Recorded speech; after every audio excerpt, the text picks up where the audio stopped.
Azima Rwanda twongeye kugaruka kugira ngo tugutangarize n'ibindi byongeye gusohoka ku nshuro ya kabiri.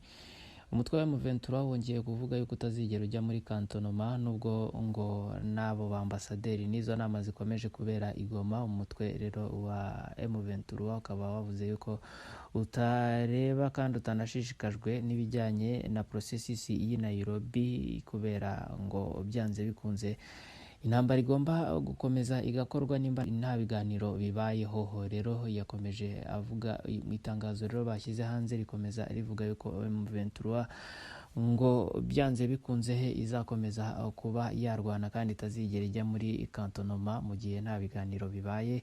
Ibi bije bikurikirana n'itangazo bashyize hanze ku wa karindwi aho secrétaire executif w'aba bareberi Benjamin Mbonima yari yasinye irindi tangazo rivuga yuko ngo byanze bikunze hagomba kuba ibiganiro biri direct na Repubulika Demokarasi ya Kongo. Ni mu gihe iyi note ikomeza ivuga yuko abamambure b'umutwe wa M23 batazigera bajya muri kantonoma ngo kubera yuko byanze bikunze ngo nkuko Communauté d'Est d'Afrique cyangwa se EAC na MONUSCO na Angola baherutse kubivuga, ariko ngo ntago biri mu byo bashaka mu gihe batarahabwa ngo ibiganiro. Ati turubaha kandi tugirira icyizere abashef d'etat cyangwa se abayobozi b'ibihugu bihuriye muri East African Community. M23 iragira ngo ibamenyeshe kandi ibasabe muri esprit nziza kandi ngo ikaba ishingira ku bijyanye na communique ya nyuma y'abashefu d'etat yo kuwa 4 z'ukwezi kwa 2023 yabereye Bujumbura mu gihugu cy'u Burundi, aho bashyizeho cessez-le-feu bakasaba ngo na retrait mu bice byose uyu mutwe wari urimo. M23 rero ngo ikaba yarabikoze, ikabitegereje kuba ngo ubuyobozi bw'Kinshasa bwatangira nabwo gukora ibyo busabwa. Ni mu gihe ngo pre-cantonoma na cantonoma na désarmement byose bigamije programu ya PDDRCS ngo batazigera babijyamo mu gihe rero ngo batarahabwa ibyo biganiro. Shefu w'aba bareberi Makenga akaba aherutse gusohora video nawe. Iyi video ikaba yarasohowe na Sabyinyo News, akavuga yuko rero ngo abareberi batazigera ngo bajya muri kantonoma. Ni mu gihe ku bijyanye na phase ya processus yo kuba basubira mu birindiro bya Sabyinyo nayo bayanze, bagashyiraho cessez-le-feu bakarotira. Bamaze kurotira ariko ntago bazajyanwa muri Sabyinyo, ahubwo habayeho kubajyana muri Rumangabo nabo batangira kuyanga. Rero guverinoma ya Repubulika ya Demokarasi ya Kongo ku ruhande rwayo ikabivuga yuko ngo kubaha cessez-le-feu ngo ntago ari uko yacitse intege, ahubwo nuko yakomeje kwitegura mu gihe itegereje ko umutwe wa M23 wiyobora Rumangabo cyangwa se ukazayoborwaho n'amasasu. Bakaba bavuga yuko ngo iyo decision yafashwe ku ruhande rumwe pre-cantonnement ndetse na cantonnement, nibyo umutwe wa M23 niryo rembo ryonyine ushobora gucamo kubera yuko ni decision yafashwe n'abashefu d'etat. Ni mu gihe Tshisekedi aherutse kuguma kuri pozisiyo ye akavuga yuko nta negotiation n'imwe izigera iba hagati ya leta n'umutwe wa M23.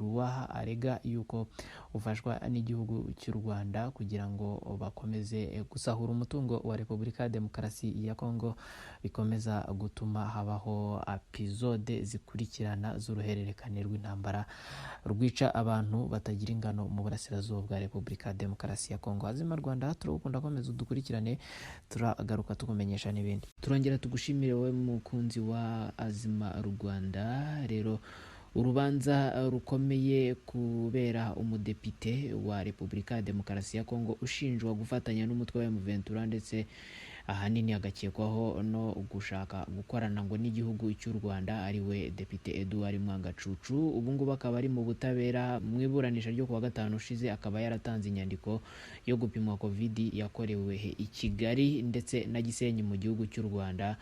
Nuko ngo abamwunganira bavuga yuko icyemezo cy'umwimerere cyatanzwe na Mwangacucu kigaragaza yuko yigaragaje ku mupaka nk'umunyekongo kandi ko atari umunyarwanda nk'uko ubushinjacyaha bukomeza kubivuga bushaka ngo kwerekana yuko uyu mudepite yegereye igihugu cy'u Rwanda. Icyemezo cyatanzwe rero n'ubushinjacyaha gitandukanye cyane n'icyemezo cy'umwimerere umukiriya wabo ngo yabonye. Icyemezo rero ngo twagaragaje ngo ni umwimerere kandi ni ukuri kandi ngo uninjiye ku rubuga.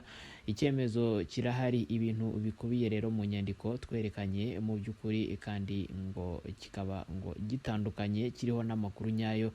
Ngo muri iki cyemezo rero umukiriya wacu yerekanye yuko ari umunyekongo. Ibi bikaba byaravuzwe n'uwunganira umudepite Mwangacucu. Ku ruhande rw'ubushinjacyaha ngo inyandiko yatanzwe n'umuburanyi uregwa yakozwe kubera ngo impamvu ikenewe kandi ngo ibyo bishimangira ngo kwivuguruza ngo kubera yuko ngo idafite kode, cyane cyane izi kode za QL ziba zishobora gusikanwa ngo ishobora gutuma urwego rw'ubuvuzi ngo ruyigenzura nk'uko iyi nkuru dukesha ibitangazamakuru ikomeza kubivuga. Bati rero twerekanye iryo pimwa twasanze mu bintu bye, uyu munsi aratwereka indi teste kubera yuko kubeshya iteka hazajya hasigara ikintu. Ariko iyi nyandiko yatweretse ko nta kode ya QR ifite. Murayisesengura rero gute? Mubanze mu bidusobanurire. Irimo ubwayo ibintu bidasobanutse kandi biteye impungenge. Bwana Perezida wa mbere, iyi nyandiko ati n'impamvu ikenewe ishimangira kwivuguruza. Inyandiko twerekanye rero twebwe twayisanze rwose mu bintu bye. Uyu ni umukozi w'umushinjacyaha uvuguruza uruhande rw'uregwa. Ibibazo rero by'ubwenegihugu bikaba bikomeje kuregwa abantu batandukanye, cyane cyane ngo bikaba bifatwa nk'icyaha cyane cyane cy'ubutasi cyangwa ubugambanyi bwo ku rwego rwo hejuru nk'uko ubushinjacyaha buvuga, kubera yuko ahanini uregwa umudepite ari ku rwego rw'igihugu cya Kongo. Iyi nkuru ariko ikaba yibutsa yuko kugeza ubu ngubu nta pasiporo ya Mwangacucu yerekana ko ari umunyarwanda. Hari na pasiporo gusa zerekana yuko ari umunyekongo nk'uko abamwunganira bavuga. Tubibutse yuko izi pasiporo cyane cyane n'ubwenegihugu bwa Repubulika ya Demokarasi ya Kongo. Repubulika ya Demokarasi ya Kongo itegeko nshinga ryayo rikugira umunyacyaha mu gihe icyo ari cyo cyose wafashe ubundi bwenegihugu, kikakugira n'umugambanyi kubera yuko itegeko nshinga ryabo ritemera ubwenegihugu bubiri. Urukiko rukuru rero rwa gisirikare ruburanisha Mwangacucu rukaba rwanzuye yuko iburanisha rizasubukurwa.